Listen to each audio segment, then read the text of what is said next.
Praise the Lord. இன்னைக்கான வார்த்தையை பார்க்கறதுக்கு முன்னாடி, உங்களுக்கு பிசாசையும் அவனுடைய கூட்டத்தையும் வெட்டி வீழ்த்தணும்னு ஆசையா இருக்கா?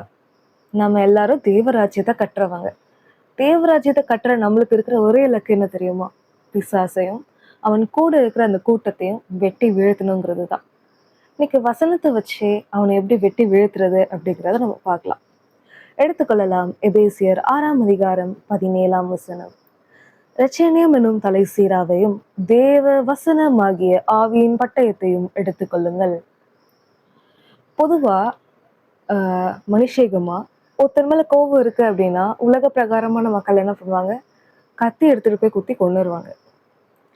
நாம உலகத்தான் கிடையாது, நாம ஆவிக்குரியவங்க. அதனால நம்மளுக்கு கொடுக்கப்பட்ட பட்டயம் என்ன தெரியுமா? ஆவிக்குரிய கத்தி என்ன தெரியுமா? கர்த்தருடைய வார்த்தை. இந்த பட்டயத்தை எப்படி யூஸ் பண்றது அப்படிங்கிறத தெரிஞ்சுக்கிறதுக்கு முன்னாடி 2 முக்கியமான விஷயங்கள் நம்ம தெரிஞ்சுக்கணும். எடுத்துக்கொள்ளலாம். யாக்கோபு 2ஆம் அதிகாரம் 19ஆம் வசனம். 2ஆம் பகுதி.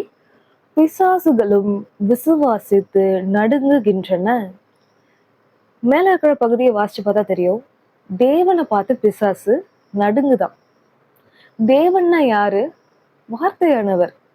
எப்படின்னு கேக்குறீங்களா? எடுத்துக்கொள்ளலாம். யோவான் 1ஆம் அதிகாரம் 1ஆம் வசனம். ஆதியிலே வார்த்தை இருந்தது, அந்த வார்த்தை தேவனிடத்தில் இருந்தது, அந்த வார்த்தை தேவனாய் இருந்தது. அப்போ பிசாசு தேவனை பார்த்து நடுங்குறான் அப்படிங்கிறத நம்ம எப்படி கூட சொல்லலாம் தெரியுமா? பிசாசு வார்த்தையானவரை பார்த்து நடுங்குது, பிசாசு பைபிள் வசனத்தை பார்த்து நடுங்குது. நம்ம இப்ப 3 விஷயம் கத்துக்கிட்டோம். என்ன 3 விஷயங்கள்? தேவராஜ்யத்தை கட்டுற நம்ம கையில கர்த்தர் ஒரு பட்டயத்தை கொடுத்திருக்கிறார், ஒரு கத்தியை கொடுத்திருக்கிறார். யாரை குத்தி கொள்றதுக்கு? பிசாச. அந்த பட்டயம் என்ன? தேவ வார்த்தை. பிசாசு தேவனுக்கு நடுங்குகிறான். தேவன் வார்த்தையா இருக்கிறார். அப்போ பிசாசு வார்த்தைக்கு நடுங்குகிறான். இந்த 3 விஷயங்களை நம்ம பார்த்தோம். அப்ப இப்ப கேள்வி என்ன தெரியுமா? ஆவியின் பட்டயத்தை எப்படிடா யூஸ் பண்றது அப்படிங்கிறத கண்டிப்பா கொஸ்டினா இருக்கும். இப்ப இந்த 3 விஷயத்தையும் தெரிஞ்ச உடனே நீங்க இப்போ நினைக்கலாம், ஓகே அப்போ பைபிள் வசனத்தை வாசிக்கணும் போல, அப்போதான் பிசாசை வெட்டி வீழ்த்த முடியும் அப்படின்னு நினைக்கலாம். இல்ல ஒரு சில பேர் நினைக்கலாம், தியானிக்கணும் போல, அப்போதான் வெட்டி வீழ்த்த முடியும் அப்படின்னு நினைக்கலாம். அதுல ஒரு பக்கம் இருக்கட்டும். எனக்கு கர்த்தர் கற்பித்த ஒரு வழியை நான் இன்னைக்கு இங்க ஷேர் பண்ணியிருக்கேன். அதை பாருங்க.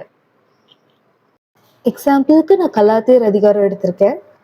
இதுல கலர் பண்ண எல்லா வசனங்களையும் கவனிச்சுட்டே வாங்க. இதை கர்த்தர் எனக்கு எப்படி கற்பித்தார்னா, வசனங்களை ஜெபமா ஏறெடுக்கும் போது அது ஆவியின் பட்டயமா மாறுங்கிறத நான் என் லைஃப்ல ஃபீல் பண்ணதுனால நான் உங்களுக்கு ஷேர் பண்றேன். என்னை பற்றி தேவனை மகிமைப்படுத்தினார்கள் என்கின்ற வார்த்தை எல்லாரோட லைஃப்ல நிறைவேறணும் ராஜா. ஆயினும் உன் பிள்ளைகள் ஓடுகிறதும் ஓடினதும் வீணாக கூடாது.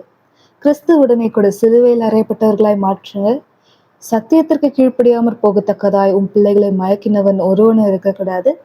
ஆவியினால் ஆரம்ப பண்ணின உன் பிள்ளைகள் மாம்சத்தினாலே முடிவு பெறக்கூடாது. இந்த மாதிரி இது எல்லாமே ப்ரேயர் பாயிண்ட்ஸ் தான். கிறிஸ்துவுக்குள்ளாக ஞான ஸ்நானம் பெற்றவர்களா மாற்றுங்க. அத்தனை பேரும் கிறிஸ்துவை தரித்து கொண்டவர்களாய் மாற்றுங்க. அப்பொழுது கொண்டிருந்த ஆனந்த பாக்கியம் உடையவர்களாய் மாற்றுங்க. இதுல இருக்கிற எல்லாமே ப்ரேயர் பாயிண்ட்ஸ் தான். புதிய ஏற்பாடு பவுலைன் லெட்டர்ஸ், பவுல் எழுதின எல்லா லெட்டர்ஸுமே மோஸ்டா நான் ப்ரேயர் பாயிண்ட்ஸா வச்சிருக்கேன். இதுல எனக்கு பிடிச்சது இதுதான். உன் பிள்ளைகள் அந்நியரும் பரதேசிகளுமா இருக்கக்கூடாது. பரிசுத்தவான்களுடைய ஒரே நகரத்தாராய் மாற்றுங்க. தேவனுடைய வீட்டாராய் மாற்றுங்க.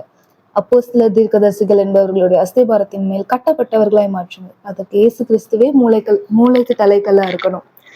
லாஸ்டா எபேசியர் 6ஆம் அதிகாரம் சர்வாயுத வர்க்கத்துல முடியும்.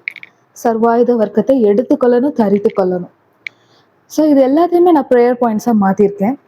பைபிள்ல இருக்கிற என்னால முடிஞ்ச ஒரு சில விஷயங்கள், சின்ன சின்ன சாப்டர்ஸை நான் ப்ரேயர் பாயிண்ட்ஸா மாத்திருக்கேன். நீங்களும் இப்படி பண்ணி பாருங்க.